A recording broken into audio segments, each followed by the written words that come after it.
From hard hats. Good evening, everyone. It's time to talk about ninjas and pirates exclusively. Fine, I might talk about what happened over the weekend also. But I'm also talking about ninjas and pirates, damn it. But I like ninjas and pirates. We could talk a lot about ninjas Who and pirates. doesn't? I'm also still running Badrock as one of my war bosses just so I can put Badrock on the table, keeping the mojo and the dream alive. I don't blame you with that one. I actually ran some one of my Shrikes that I converted up back in the day as the Wing Tyranid Prime because I was like, I like this model better. The rule of cool does apply, everyone. I mean, it's just a big deal.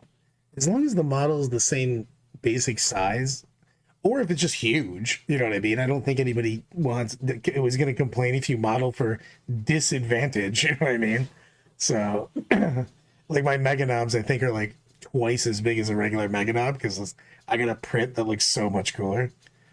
So it's pretty much every event this weekend ran, as the internet's calling it, 10.5. I'm going to call it 10 and a third because, you know, they can still do this a couple more times and mess it up. But I think pretty much everything ran with it, and there was some surprises on the weekend, I think. There was a lot. Let's talk about, before we go to the actual stats, I want to talk to some of the things that were different. I felt like every tournament was running a couple different things differently. One, pivot.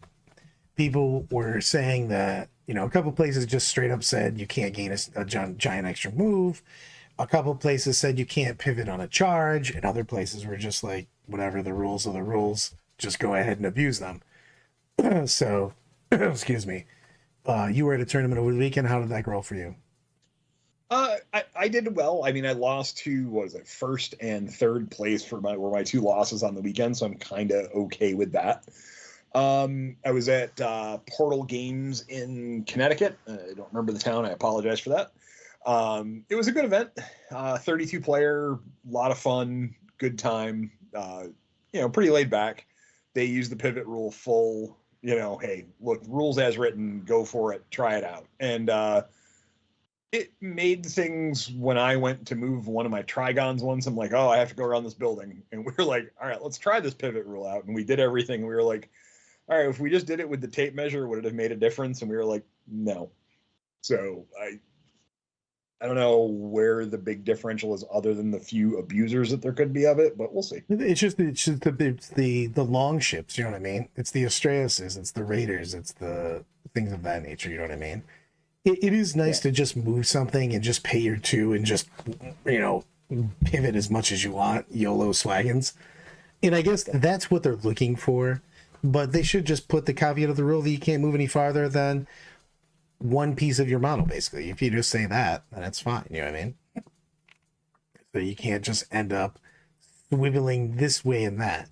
Now, a lot of tournaments also ran, especially Europe, ran WTC rules where you can charge through walls.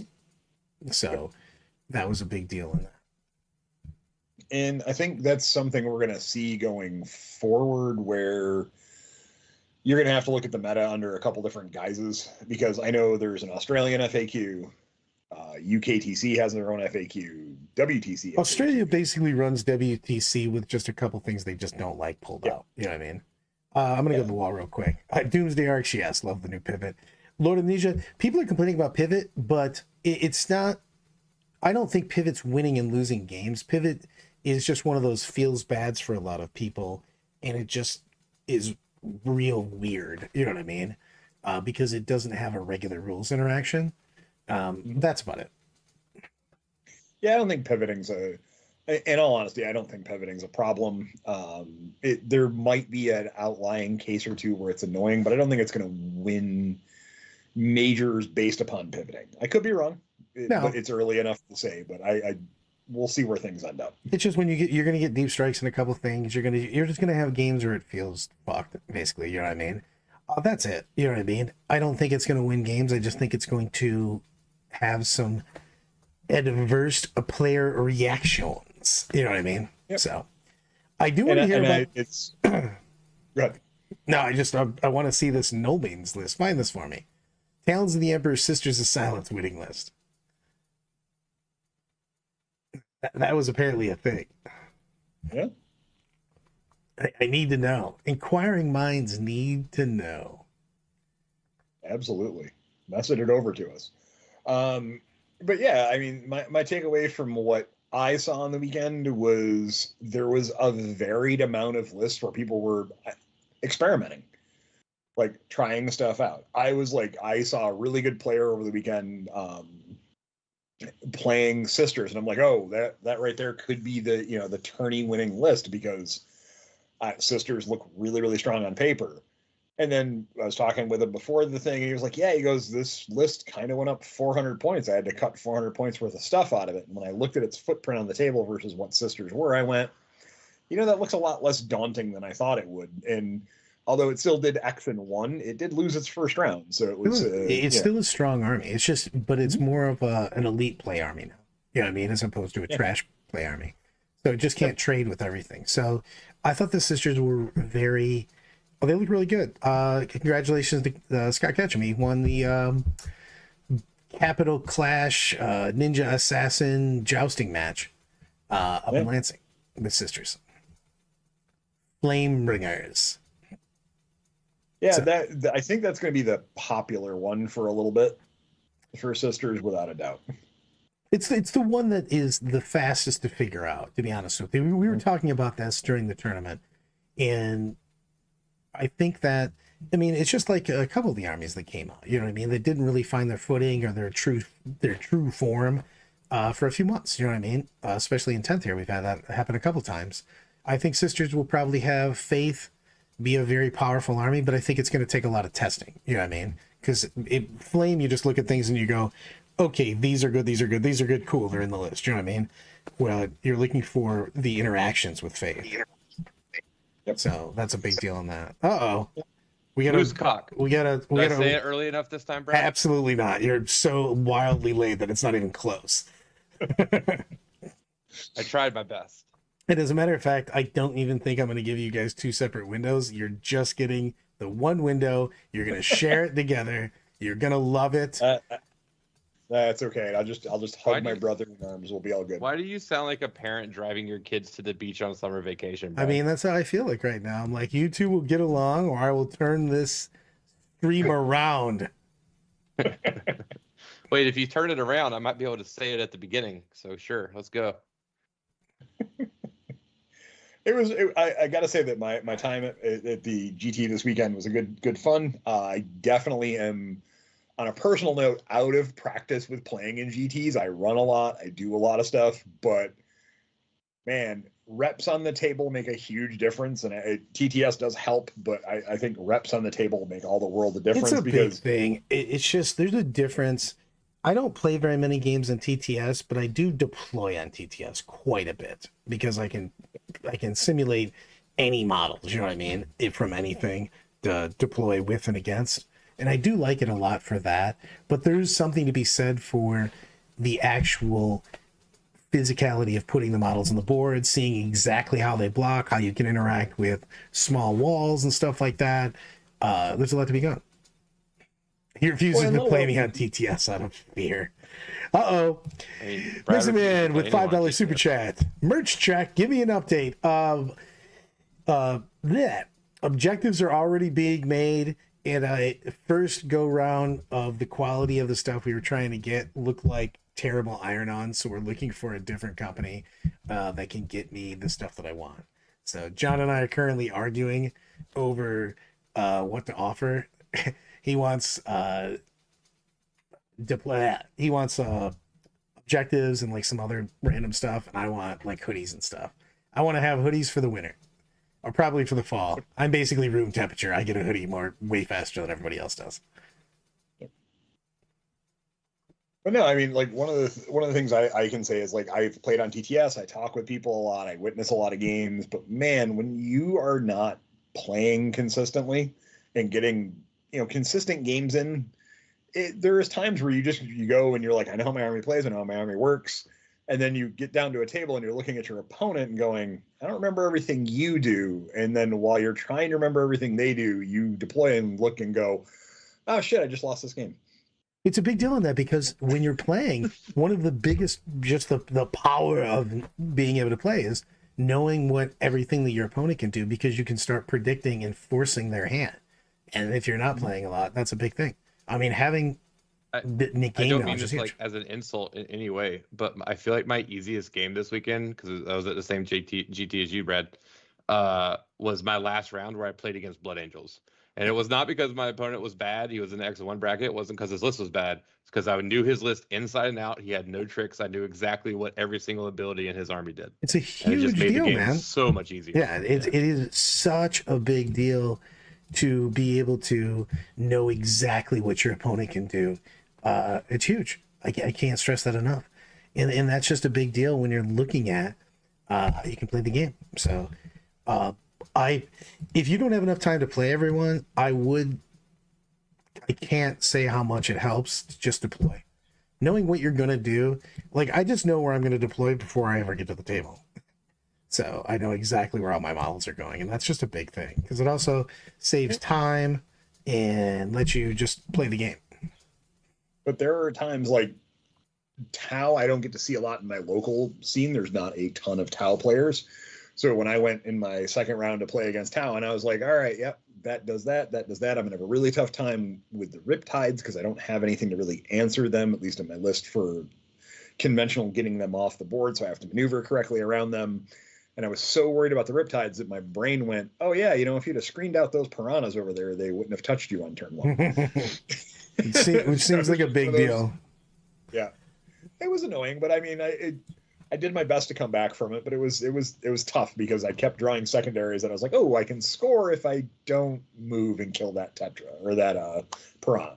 It was interesting. How do you feel about Custodes? We'll get Dice with Rice out here. He loves Custodes. Kyle. What am I, chopped liver, Brad? I just shut your face. You were playing Sean's list. So Lyle played Custodes over the weekend and smashed with it. It can put on a lot of pressure, especially if you are on the heavier boards, board 1, board 2, basically old GW3, old GW4. You really can just grind out. I mean, Wardens with a Blade Champ sitting behind a wall on an objective is a nightmare for everyone. You know what I mean? It's just annoying to get them the hell off. And again, once again, with Advance and Charge, if the army's still there, you know what I mean? Is it the army that could just sit and take a beating like it used to? Absolutely not. Does it have play? Yeah. And it definitely has play. I think it has more play into teams because you get to choose a board, which I think is a big deal. Yeah, the Custodes list feels like an almost similar, like in a weird way, an almost similar kind of durability to what it had back when we had those really annoying 10-man bricks that you could like double stack or triple stack stratagems on, because you're getting to put half your army in a place that they are guaranteed to hit a meaningful combat next turn, and usually you could do it in a way that they're not getting shot on the turn you set up. It's also so really, the fact it's hard that you to block can them just out. be safe is insane. Yeah, the fact that you can come in for 0 with your Venatari and set them up on Deep Strike, Rapid Ingress is very difficult to block out. You're like, hey, you have to block out 3 bases everywhere on the board. You know what I mean? That's really big on that. Let me go to the wall real quick. Probability with a $2 super chat. Back from vacation. Go Blue and go Moo. There you go. So I was say all 5 games I played this weekend, I hit 6 charges the turn after I deep struck every single time. It's just Nice. It is a massive simultaneous push of pressure. it's a big deal in that. We had a lot of pressure army doing really well work on that. It hit 100% on that KR. That's what that is my downfall, and that is why we have it on the team. And my biggest fear was what happens if somebody just has enough trash to just get in the way for multiple turns. That is a real thing with Custodes. I think Custodes are going to be a very big, probably X and 1 army. 100% it can perform, but the times when they face something that just has all of the junk in front of them, they're going to have issues. You know what I mean? Because they're not going to have enough real shooting. If they have enough real shooting, then they don't have enough pressure with the rest of the models, because the models are still expensive. The units are still pretty pricey on that. You know what I mean? For everything. So, and also, man, I watched Scott and Lyle play, and there's just turns. 4-up life is crazy, man. Lyle had a unit on the right side that was just mace windowing everything that was shot at him. It was like 10 melta-guns, 0 damage. And then the other side, literally, there's a fight going on the right and a fight going on the left. And the fight on the left, everyone died like instantly. Yeah. Just dove in front of the guns. And then the other side, literally 0 models died. And I was just like, this drives me crazy. You're like, I guess the rolls were average for the board. They were all in like one place at a time. Yeah, exactly. It happened all weekend that I don't think I rolled more 4 or 5 ups, as the army cares about now, than average, but I would just roll them all at once. Like I would either I would like take a unit, the 6 Minotauri. I would usually split their attacks into 2 things, and one side would roll all the 5s, and the other side would roll none of the 5s. And it was making opponents very frustrated because they would only remember the side that rolled all 5s. Yeah, it's so funny because you were just like, I'm not gonna die at all. But and the thing is that what happened in the end is that it wasn't the damage that was winning the game on that. He had enough trash to put it in front of you for several turns. You know what I mean? So I think that was the. But the thing of it is to, again, like obviously Scott is, an S tier Sisters player, but I do think we both talked about after the game, or all 3 of us talked about after the game. I do think like slightly different positioning, I can still win that game. I do still think if I win second, I can win that game. Like there's still play into even the big trash army. I think it's just harder if they have a lot of trash. It's just that's my thing that I think Custodes is going to go X and 1, because you're going to have that bad match on the bad mission, and you go first or second, whatever is bad for you. You know what I mean? You're gonna go second. You're gonna go. You're gonna play on that table. You're gonna get the whatever. You know what I mean? To win a GT, you have to have some luck. You know what I mean? Whether it be dice, matchups, mission, when you play certain armies and stuff like that. The Custodes just have a very low tolerance for variance. You know what I mean? The less stuff you have, the more susceptible you are to bad luck. That's just how it works. That's what I'm saying. Like they have so little tolerance for variance. You know what I mean? You could have one bad turn and all of a sudden you're like, oh, I lost 10 wardens. You're like, well, that's significant. You know what I mean? That happened. I'm not joking. I don't want to make this the Custodes arcs. I know I barely mattered for the grand scheme of this weekend, but my very first turn in my first game, what was I playing in the first round? Oh, it was against T-Sons.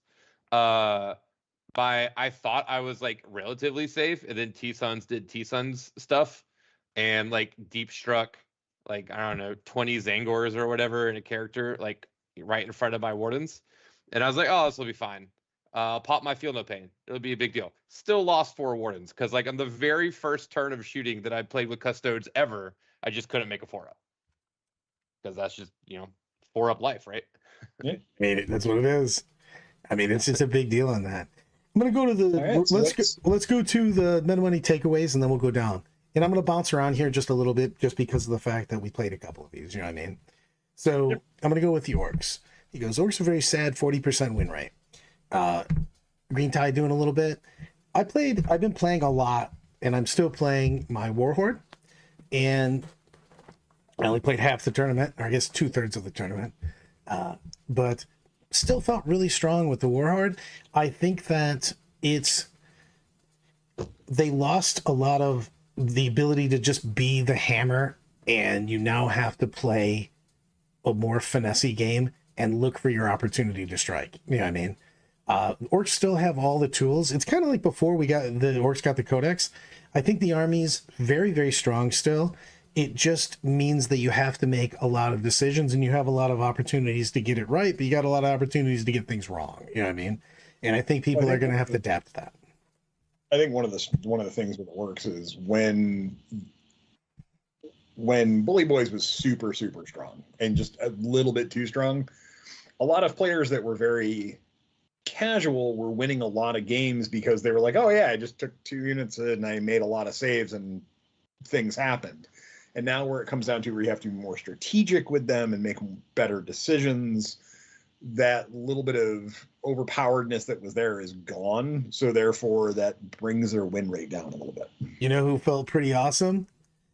Zod, Blackfoot, Space Ninja, Kung Fu Master, Devastation of random planet that I don't know where he's ever been to. Screw it, he's the Devastation of Terra. They just don't know it yet. But I put him with the big unit. Been running him 10 before, and now that I had to change the list a little bit, he's with the big 22-man squad, and I love the options. I thought it was hilarious. 9-inch scout, the fact that he goes 12 in the WOG.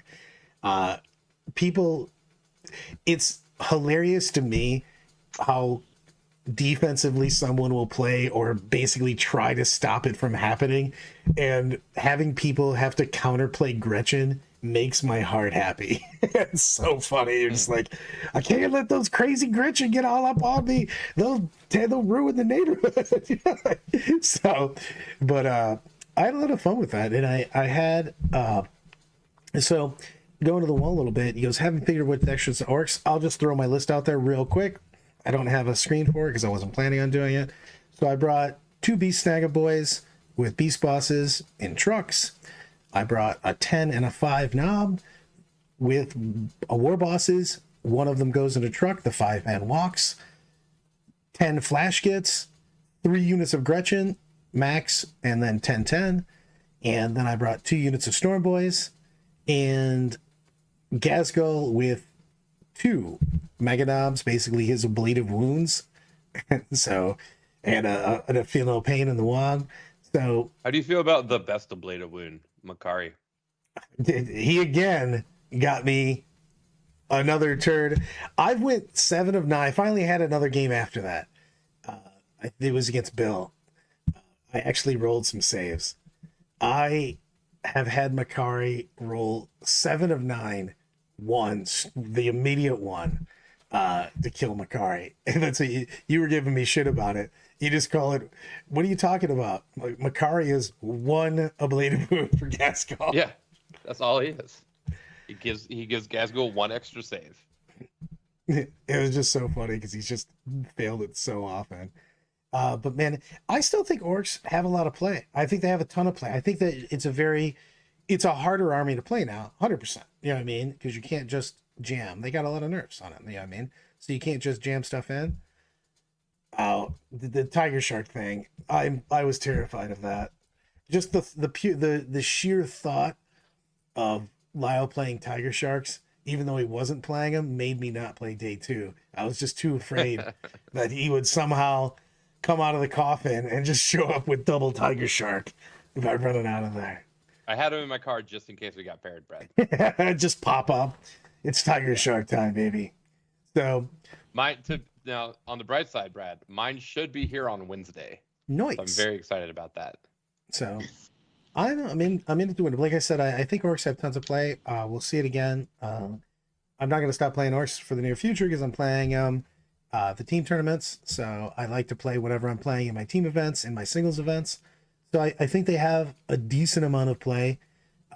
I enjoy the Orks a lot. So that's one of the biggest things when you're looking at your armies. Not only, obviously, you're trying to figure out what the best thing you can take for yourself, but it has to be something that's going to be fun. And I know I've said this before, but it's a real thing. If you take something that you think is really powerful, but you don't enjoy playing it, you're not going to get the results you think you're going to get. So that's the thing. Speaking of that, puppies. Puppies going 54% again. Top faction. Woo!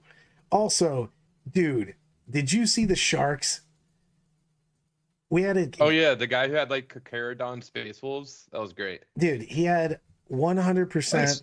Sharks. Literally all of his Thunderwolf Cav were sharks. He had hammerheads. That's He had awesome. great whites. It was awesome. It was just awesome. Oddly enough, I think all of the Space Wolf lists this weekend at our GT were really beautiful. Oh, they had some Nice. really good stuff. They had some really good stuff though. I think D Lake did paint some of the stuff. You know what I mean? And he's crushing it as a painter. So, Drakari doing stuff and things. 29% of their players going X1. 54% win rate. It's been a good army since they made the changes in the last data slate. I'm sure Pivot helped a monicum of a bit for a couple of charges here and there, but it's been a strong army. It's mostly played by faction specialists. It's got you get a lot of reps in with it, you're going to do well. I have a genuine question. I know there's no way to figure this out, but I have to wonder how many people picked up Drakari or brought them back out because they just wanted to fuck around with the new rotation rules. Because like that army benefits the most. Well, I mean, you can take a Raider, turn it, gain 3.5 inches, and in Sky Splinter you could go. They go 14. You could gain 3.5 inches, so you go 17.5, get out 3, pop the 1 CP strat to be able to assault or charge after. God forbid anyone who wanted to try Tantalus as well, Brad. Oh my God, it's so really. Missions and actions 100% help them out, KR, because they have an endless amount of nonsense to perform those actions, and it's very difficult to stop people from Sky. I found that to be a big deal. Unless you just really beat the doors off your opponent, you have to get on them really quick. Because any of the games where I had a couple games where it really felt like I was really smashing, but my opponent just scored a lot of points. You know what I mean? Now, we played some missions that were very low scoring missions. We played Ritual, which you don't score your home. We played Supply Drop, which you don't score your home. And then we played, what was mission 3? Mission 3 was the one where they disappear. No, that was mission 2. Round 3. That was round 3? No, that was round 3. Yeah. Oh, Supply Drop was round 3. Yeah, sorry. Round 1 was where you create missions. Ritual. Round 2 was something more basic. Round 3 was Supply Drop. Round 5 was Terraform. Yeah, we played three of the missions where you don't score your home objective. Now those give you more of a differential because you're not just getting free 5 points. But in the games where you can score your home, it just seems like it's very difficult to pull away from anybody. Yeah, because it's the other thing that I did not give credit to, Brad, is how many missions have uncapped turn primaries. I didn't even realize that. You're able to catch up so quickly at the end. I didn't even realize that in a couple of them because you just assume because it's been that way the entirety until now in 10th, where you had, you can only score 15 or, occasionally you could get a 16 on Purge the Foe type thing. But now we have multiple missions where you can slap down a 23. You know what I mean? Mm-hmm. But any given turn. Like and subscribe. Both Brandon and KR have now sold us. So please like and subscribe. Really helps the channel out. Feel free to leave a comment as long as it's a nice comment. Don't hurt my feelings. Yeah, but now you have to specifically leave the comment, nice comment. You have to type exactly those 2 words. I mean, I'm okay with that. Had a very interesting conversation amongst a bunch of the players that at the GT I was at, where we were talking about the secondaries. And we were like, yeah, there's 2 of them. When you draw them, you're almost always cycling them. Yeah. Have you guys experienced that yet? Because there's a couple of them I haven't been in a really game where anyone could keep Cold Horde yet. Okay. Well, you can immediately pitch it though, which is nice. Right. That's an immediate pitch. Yeah. This is like things like here's about like spending CP. Sabotage seems bad. I did complete it in my last game yesterday, and then my opponent drew it immediately and tried to complete it. But it being one that you have to survive, I feel like makes it useless because it depends on the terrain. Can maybe go do it going first on the first turn, but after that, they're just always going to kill your things. You're never going to score it. It's just like if you're playing board corners and you're playing table 1 or 2, you can just go slightly outside of your deployment zone. You know what I mean, and start it. And I think you can do it. I think it's a 3-pointer though. You know what I mean? Yeah. And the thing is I wouldn't. A lot of these right now, I wouldn't feel bad for throwing them away because you can score 6s on several of them pretty easily. You know what I mean? So that's a big thing. But fixed seems to be less popular now than it was previously. Because you can It seems spike like- now with Yeah. tactical. That I was don't the thing. think I think with the tactical, you don't have to score consistently. Like Brad's saying, you could just like if you score good on like 3.5 turns, your secondary score is going to be fine. Yeah, because you can Like, you put don't up need a 12s and consistent thing every turn. 15s, though. You know what I Yeah. mean? Like, you know, it's really nice when you're just. I did take a fixed yesterday once because I played 4 units of 3. Was it 4 units of 3? Or, I don't know. He had so many stupid chickens, all in 3-man units.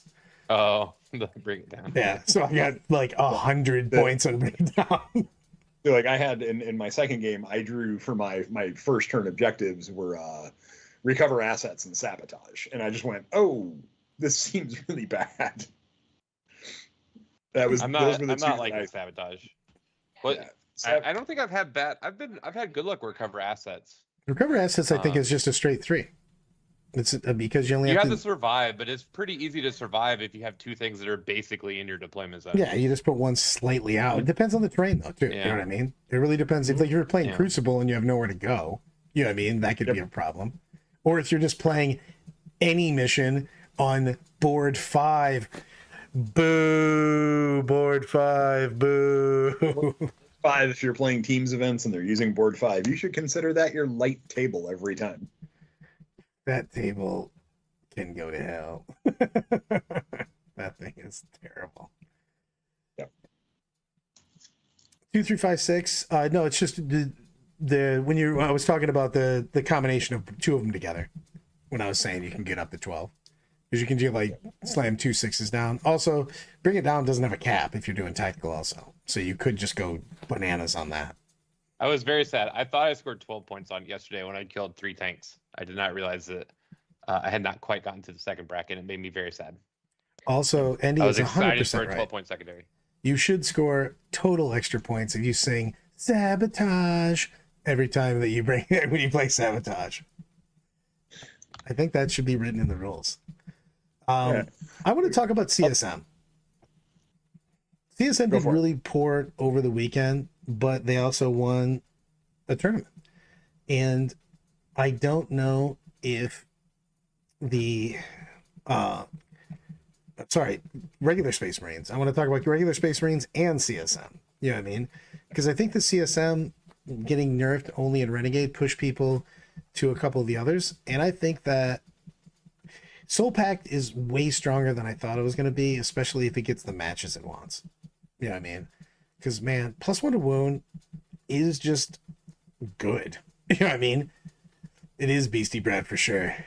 Italian you beef and fries at dinner. But that's just a big thing in that. One of the biggest tournament, but anyway. So CSM right now, if you're not a non-compliant, if you're not Blood Angels, you're not Space Wolves, you're not. I mean, are Templars considered compliant? No. No, I feel like Tom would tell us a story about how Grimaldus or whoever it was, like, threw the book back at Guilliman or some shit. I was just saying, I was pretty sure that, but if you're a compliant chapter right now, you need help. You know what I mean? And I think you can make a list, like we were talking about, possibly taking Vanguard for the team. It has tools, but it doesn't have the basics on it. So, yeah, I think sugar. they increased a ton of their stuff in the last update. They didn't need it. They also should have taken some other stuff down, man. Give them some options. You know what I mean? My problem with Marines is, like, unless and this is like, I feel like this explains why Black Templar, Space Wolves, and Blood Angels are fine, and now Darkwing or Dark Angels are fine too. Like, unless you're playing a specific Space Marine chapter that has their own good individual units, which all 4 of those do, then the base cost of everything in the Space Marine Codex is too high unless you have rules that specifically abuse the cheap small MSU units that are available to Marines. So then again, that goes back to that's why Blood Angels are crazy, because their specific rules are amazing for jump pack intercessors and assault intercessors. Even the regular guy. I was just saying, anybody, the fact that they're getting +2 strength, +1 attack means that you can trash trade better than the other person can trash trade. So it's a big thing. But like, I mean, that's kind of, I mean, Space Wolves has the same thing. I know the jump back intercessors are great for what Black Templars are trying to do. I haven't looked at a lot of Dark Angels lists, but the core of all those is everyone's playing their special units, and then they just get a lot of extra value out of the cheap shit. And if you don't have special units, there's not enough cheap shit in the Space Marine Codex to fund an entire army. Yeah, I think it's just one of those things of I just think the army's a little too high in point costs, and it will come back around. It's going to take 3 months, but I think it'll come back around. Also, Aaron, yeah, pivot second. Anybody that's on an oval base, pivot does suck. You're just like, hey, I'm losing 2 inches to slowly diagonally move a little bit. You're going to fade away, basically. So, and speaking of that, Blood Angels. Blood Angels 54% of the weekend. Doing well. I think it's a good army, especially if it gets its matchups. You know what I mean? It's a little board dependent occasionally, but man, that thing bangs. Just bangs. They also ducked everything in this update. They put on the overcoat and a hat and just went, nothing to see here, guys. Nothing to see here. Completely zero nerfs in the last data shade, so it's nice. Well, it's like Astra Militarum took a jump back up. Hey. Blood Angels got nerfs. Ball Predators can't advance and do actions anymore. Oh no, God forbid. Yeah. That's a big deal, man. That's a big deal. CK, I think CK is going to continue to do well. They got a 50% over the weekend. Trader Lance has been doing fine for the entirety of the edition. IG randomly doing well. Killing out of. I think IG, there's some builds in there with Kriegers, with a Marshal, with a Psyker that make them very durable, very hard to deal with. Bullgrin are still a really solid unit. They're tough to wound. They're durable. They slap fairly hard against most things, and Sentinels are still very good. I mean, yes, and more yes. Also, some of these new boards, man, you can get punished. Direct fire tanks have new life when you're talking about some of these long shooting boards. You're on 5, you're on 8, you know what I mean? You're possibly even on 6. Yep. You can get some serious just punishment angles. Well, you got to think, besides 5, I want to say it was like 8, and I think it was 4. There's room for Baneblades to drive around the board. There's room for Dorns. If you can get the angles with those things, it's abusive. They lay down the fire. That's the whole thing. It's just that people got to touch them, and or they just didn't get efficiency because they didn't shoot multiple turns. So that's a big deal on that. I think if you use those 20-man blobs, which I think is going to be a standard in most of the guard lists, like 1 or 2 of those, and you screen properly for your tanks and give enough space and move correctly, you're going to be able to lay down some suppressing fire without a problem. Agreed on that. Chaos Demons have a new lease on life. Man, that is an army. Do they? They were already doing. But I'm saying they were doing up and down. They were all over the place, though. You remember? Because we had weekends where they were doing well, and then we had weekends where hardly anybody was playing them. Now they are doing pretty well. Kenneth Smith with $1.99 super chat. Battle line being relevant brings new life to Corbulu. Lyle's favorite Blood Angels character. Here's what I'm going to do. I'm going to go out and buy all the Corbulos I can find, so that every time this person makes this comment on stream, I'm going to set them on fire on camera. I think you can get away with one video of one of them, but it would be more entertaining to go your route. True story. But Demons now have some goddamn shenanigans. I can't tell you the amount of people that I'm trying to explain, just everybody that I coach for one, trying to explain the 3-inch deep strike followed by someone right behind them for a 6-inch deep strike in your home field. Because normally against Demons, they only can deep strike 9 inches away, but they can use the icon off of the guy that uses the strat for the 3-inch deep strike. So you can just have a party bus of Daemonettes and a keeper just hanging out in your backfield which isn't a great thing. They were uninvited guests. You can have that bloodthirster, bring in a demon prince who then brings in some lovely guys right next to him. And you go, oh, that's going to be like a 5-inch charge. Great. It's a big deal on that. Yeah. But I think they've got real play, and I think they've got a lot of denial play. Uh-oh. The gauntlet's been thrown down. Get us Miz $1.99 super chat. At Lyle, no balls. I don't even know what that means. He's calling you out. He's saying your hatred saying, of I don't have Corbulu. balls. Is he saying He's saying Corbulu melt have the balls? Is he saying, Corbulus I or don't be have balls quiet. enough to burn things on camera? This could go a lot of different ways. Melt those Corbulus or be quiet, he's saying. That's what I'm reading into on that one. Well, luckily you could buy Corbulos secondhand for dirt cheap because they suck ass. So I could buy all the Corbulos. I had a shout out to Sean. He's playing AdMech right now, and he's testing out Belisarius Call. He is battle line. He is going through walls, and he's kind of legit. I don't know if he's worth it because he is expensive. He's 2 chickens basically, so that's always tough. So, but I think the Demons. Is he still 160 points, or did he come down some? He's $150, so he's basically 10 points less than 2 chickens. So, Sisters of Battle, 2 event wins over the weekend. I think they're very legit. Everybody was complaining at first about their points, but if you didn't get points, they were just our new overlords. So, they needed that. I think the army is still super legit. Yep, I think Hallowed Martyrs is still going to be the run for them. Their strats are nuts. The strats are so good, and St. Catherine is still absolutely ridiculous. I mean, granted, yes, she is only T3 with 18 wounds, but she's still T3 with 18 wounds. +2/+1 is just insanity, dude. Yeah. Giving a 6-inch aura of want to go fast. All I know is that I'm just saying that somebody needs to model Ricky Bobby on that model somewhere. I don't think I appreciated how fast she makes Seraphim in the Bringers of Flame detachment. Oh, it's because the fact that they get to move 14, they can auto advance 6 with her miracle dice, move 20, they can scoot and shoot, move another 6. And like, just shoot you forgot about the +1 of the advance inches. also.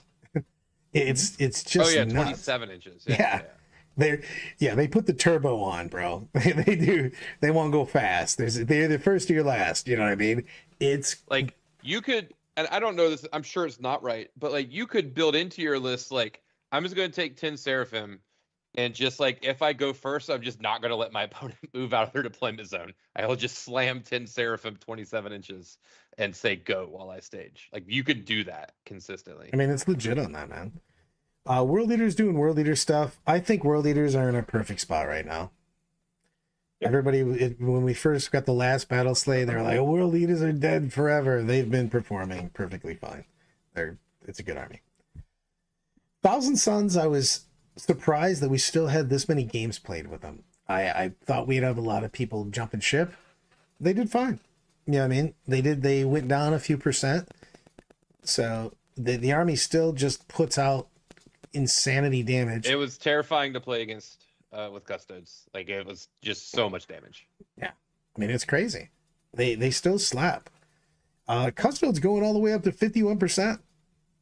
Hey Brad, I want you to look real close at those GT number detachments. 50. Which detachment won a GT? No mated vigil, baby.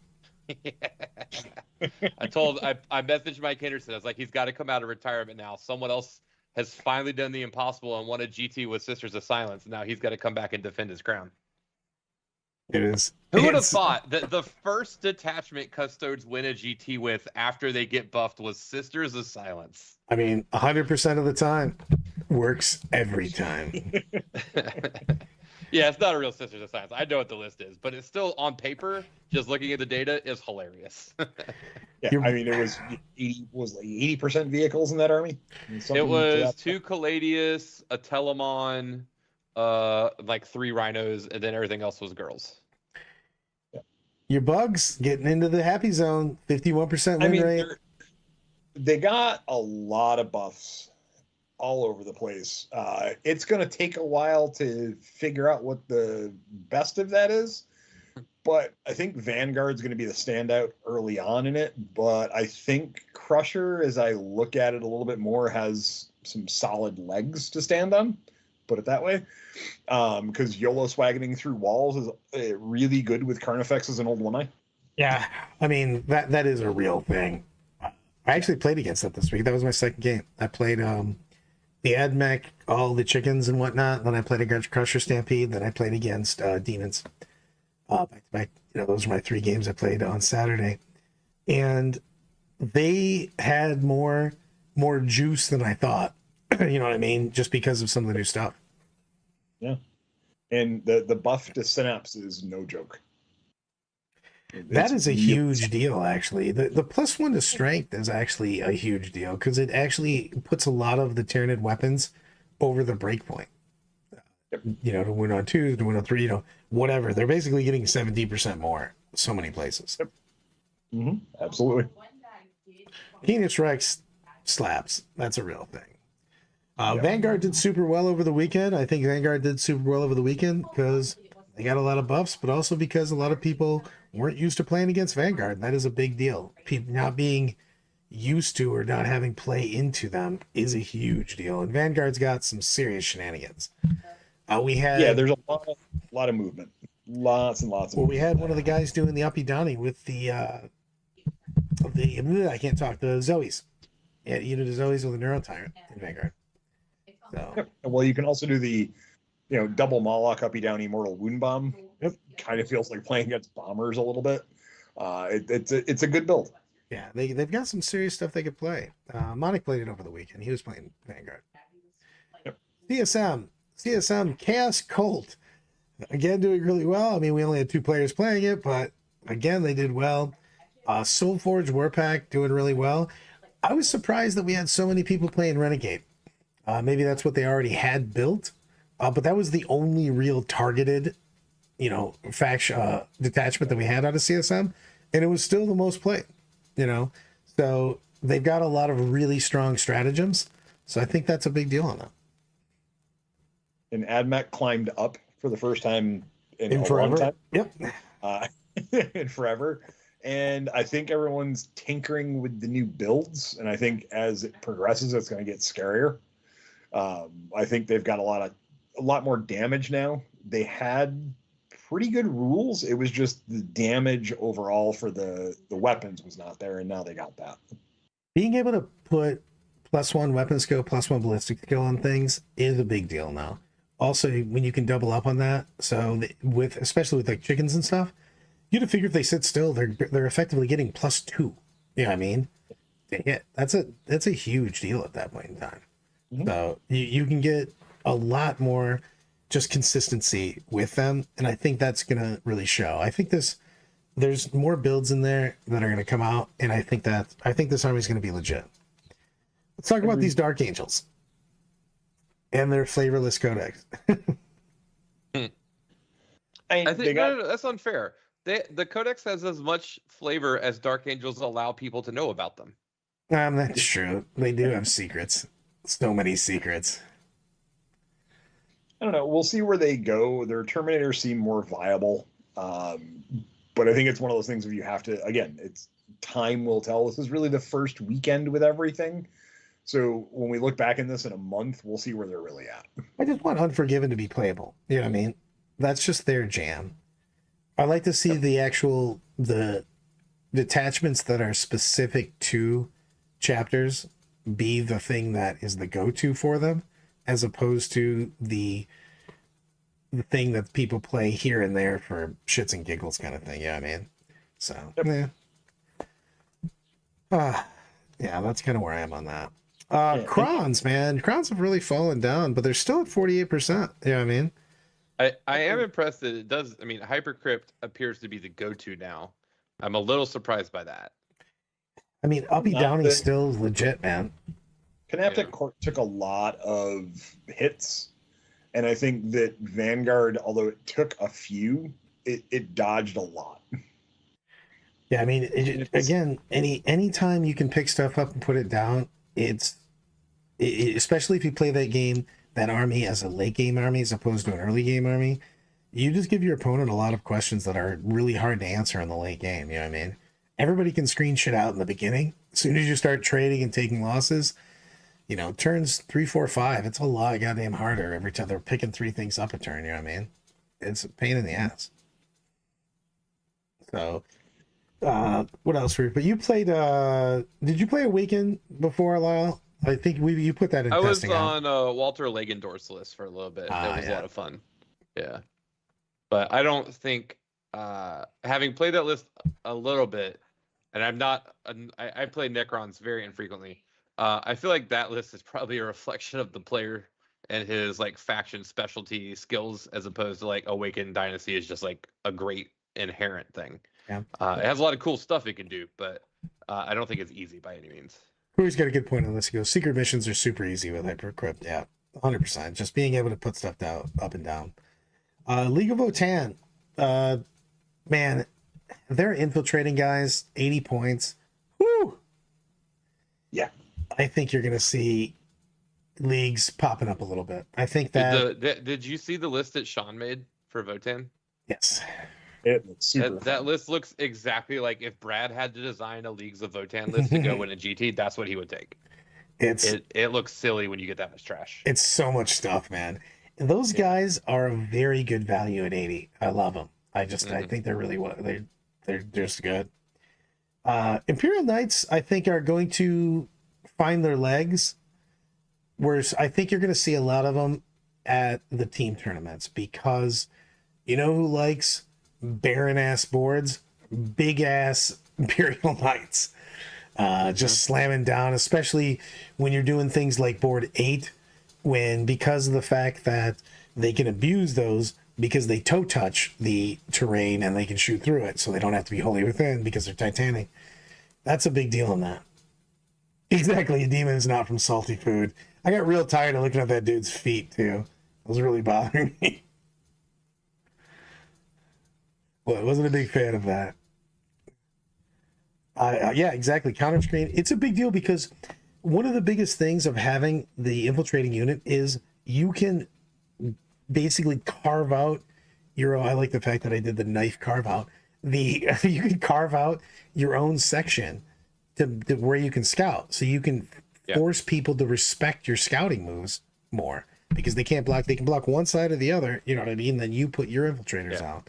So not only can you play defensively, but you can use those infiltrators to offensively carve out your board, so you have that potential sell. Which is a big deal. Like, and I mean, everyone's gonna play their own version of it right now. To answer Zach's question in chat, the list that Sean came up with that we like has 9 scouting units.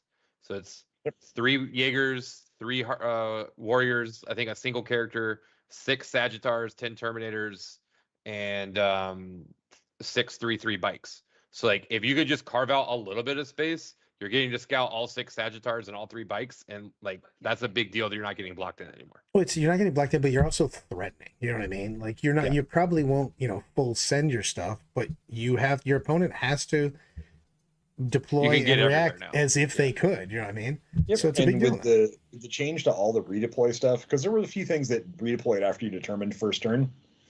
That changes scout moves to be a lot stronger than they were before. 100%, because you scout, the attacker scouts everything before the defender scouts, so you can just jam everything down their throat.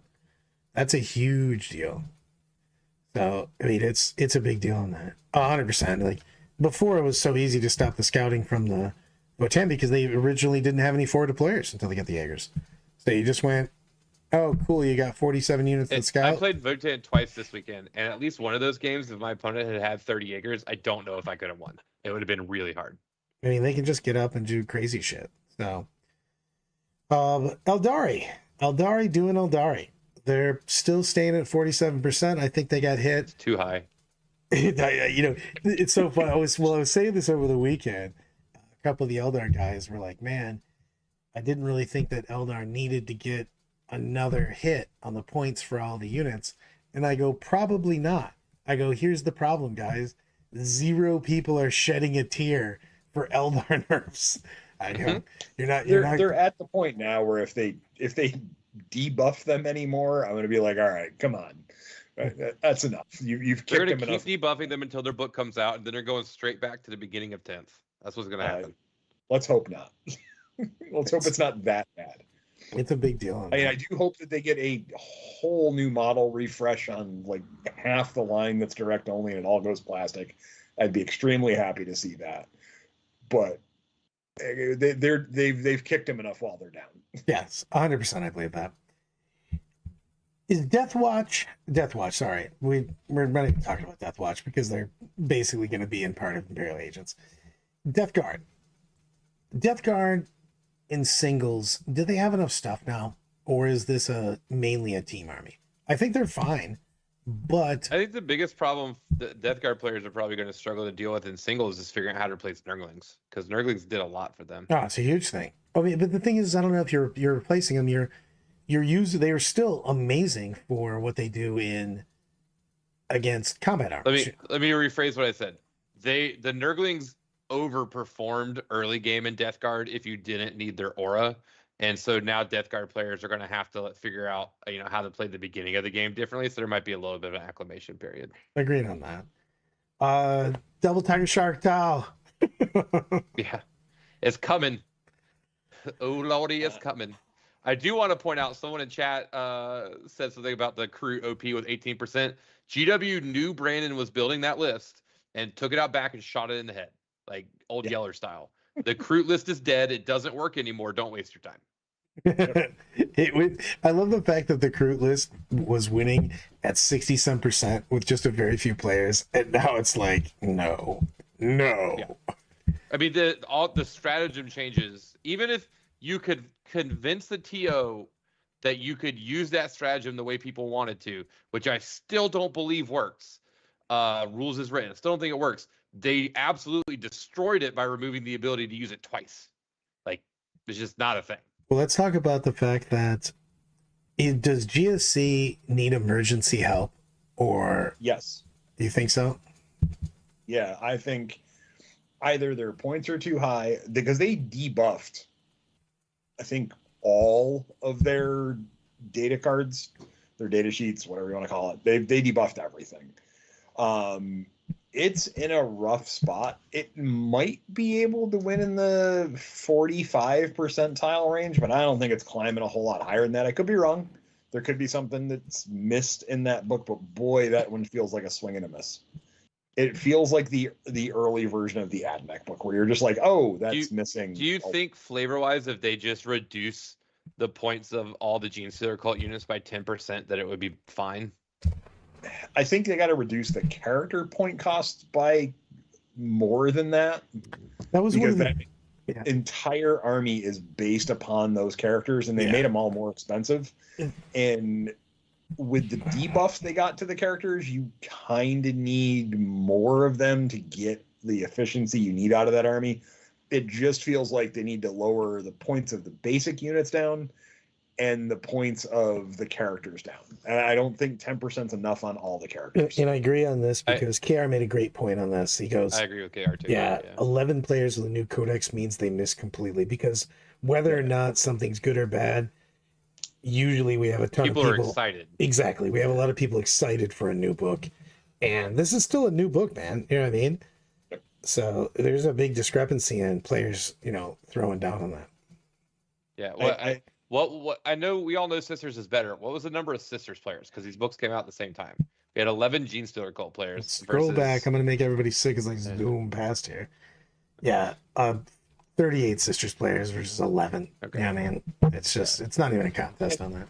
I think when GSC is overpowered, you get tons of players. When they are an average army, you get an average number of players. When they are not good, it really dwindles to the people who really enjoy playing them.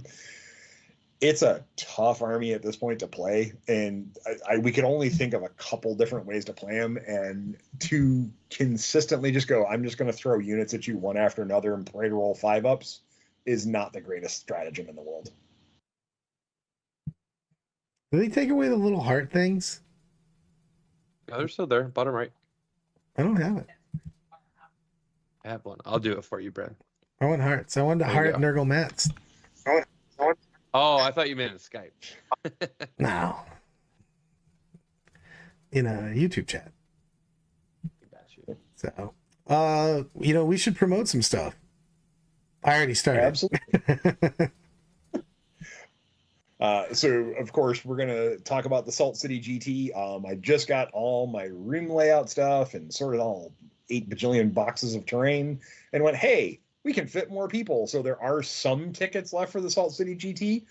We're at 110, 12, somewhere in that range right now. We can get up to 130. If you haven't signed up yet, I highly recommend it. It is going quick. People are very interested. I went to a GT in Connecticut and like 3/4 of the room were like, hey, we'll see you in August. So it's going to be a grand time. And of course, while you're there on Thursday night, if you come in early, you can go to Brad's coaching session that he's going to have there. And all that information will be up tomorrow on the Salt City GT website. 40klorecast.com. I put the welcome up to the Discord. The Discord is killing it. We're having a good time there. I think we're really starting to hit our groove. We actually did use the first money we got, and we've upgraded the sound already. So, here, I'm going to tell you guys, this is what we're going to end on. I'm going to tell you, this is how old I am in what I enjoyed the most. I was barely conscious, and I think my favorite game of the weekend was watching Lyle and Scott play and give my 2 cents about it, about what, the coulda, woulda, shouldas. And I'm that had to be like a weird proud papa moment for you, just getting to watch like 2 of your like children play each other. I just love it, man. I was just like, because I stayed and I was feeling like a train wreck, and I just really enjoyed hanging out, watching you guys play, kind of, talk about the game. And I'm like, I love that more than I like anything else. You know what I mean? So it's about hanging out, everyone. So do stuff. Mm-hmm. Give us a catchphrase, Lyle. Stay milky, my friends. Queen's waving out of here, everyone. Thank you so much for hanging out with us.